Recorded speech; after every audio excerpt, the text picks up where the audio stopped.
How much of our life is being spent operating out of memory rather than imagination? How much of our life is spent trying to recreate what was or used to be instead of finding the joy in what is right in front of us right now? How much of our life is spent living in the disappointment of a long gone fantasy rather than dreaming of a new way forward?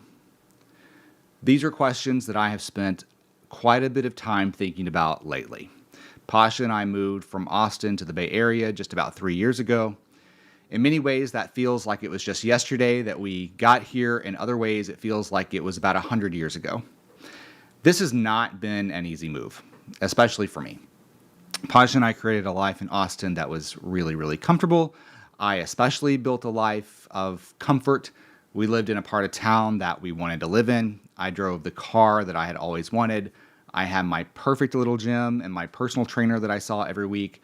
I went to the same therapist every single week that I'd had for the last 16 years.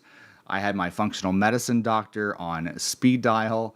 I had multiple office locations. I had the team in place. The maid came to clean the house and do the laundry every single week. Life was good. Life was really good. Life was comfortable. And isn't that the goal? Isn't comfort the goal? You know, over the many years that I've worked with people in my business, part of that is helping them set their goals. And I have to ask them questions like, how much money do you want to make in the next year? It's one of the first questions that I ask people that I work with. And the answer is almost always a number that to that person represents comfort. It's always a number that they think will allow them to provide a comfortable life for themselves and for their family. And in all my years of asking that question to more people than I can count, honest to God, I cannot remember a time when somebody gave me a number that represented just gross wealth or a number that would create a life beyond comfort. The numbers were always very modest and always what they thought represented comfort. And Pasha and I created that comfort. We were very, very comfortable. And then we decided to start all over and move across the country, move to a new state, move to a new city, and a very, very different culture. We went from Texas to California, and honest to God, it may as well have been a move from Earth to Mars. They could not be more different. And I have struggled. I've struggled a lot. And as you might imagine, I have spent a lot of time thinking about why I have struggled so much. I mentioned this that this week I'm talking about the last year and why I went dark and why I withdrew a lot and I stopped posting on social media and putting out a podcast and promoting my book and putting out a newsletter and all of that stuff. Why I wanted this week to just talk about why I withdrew. And during this time, I've tried to search around in my psyche to find the source of this struggle and find a way through it. And what I'm finding is that a lot of my self-induced suffering has been because I have been operating out of memory and not imagination. I have judged and compared the old way of life and the new one, weighing them against one another constantly. And as I think about things that I have here and had there, I'm constantly assigning one as good and one as bad. And I do this with everything. It's like I just cannot help myself. From stuff as silly as, you know, in Austin, I have my little burger and fries stand, P. Terry's in Austin, and I think P. Terry's is just so much better than In-N-Out Burger here in California.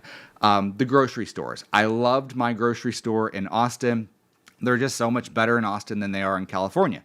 The list goes on and on. I am constantly sizing up and comparing the culture. I compare the highways, I compare the people, I compare everything. My mind is in a constant state of evaluation. Last week, if you'll remember, I told you this parable of the Chinese farmer and his neighbors always saying that as the turning tides of fate in his life were good luck or bad luck, and the farmer's response was never to judge what was happening as good or bad, but rather observe what was and nothing more. And when faced with an opportunity to judge something as good or bad, like his neighbors would do, the farmer would just say, we'll see. Maybe good, maybe bad, we'll see. You know, when life throws us a setback or a defeat, I wonder how much of our natural tendency is to reestablish what was before the setback.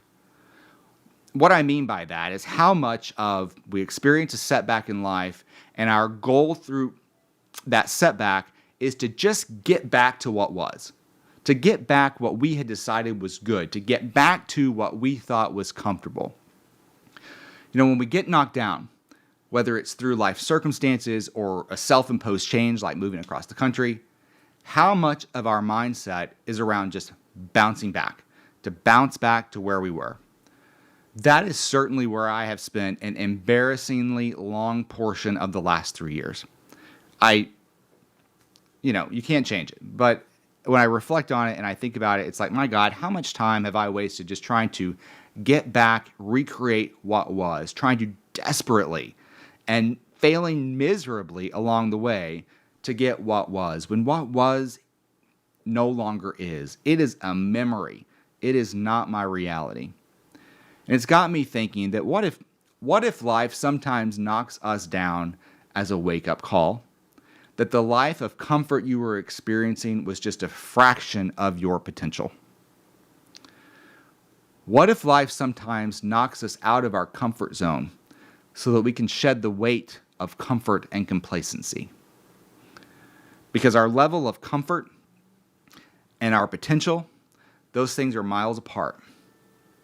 And my attempts through just sheer force of will to recreate what I had has failed miserably.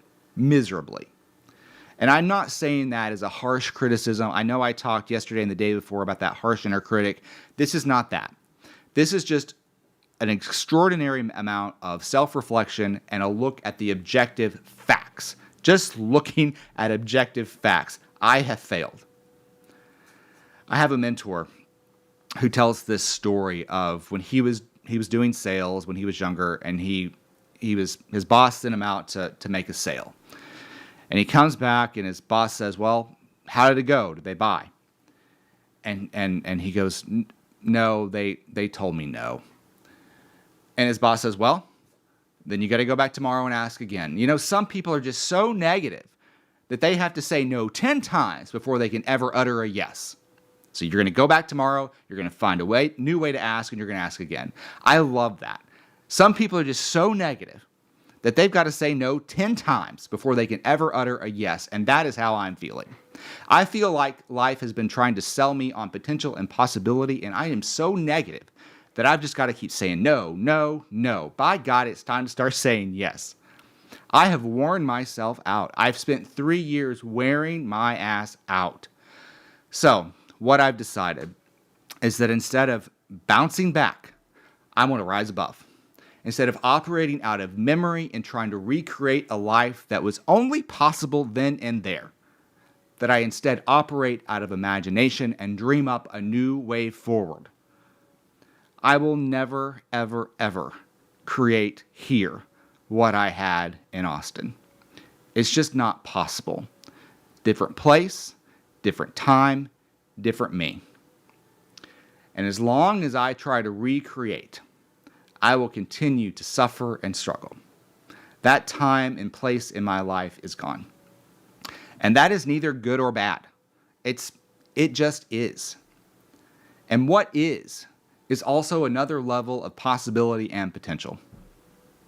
Sometimes life has other plans for you other than the ones you had for yourself. You may not know the plan. You may not understand what's happening. You may not understand where it's all going.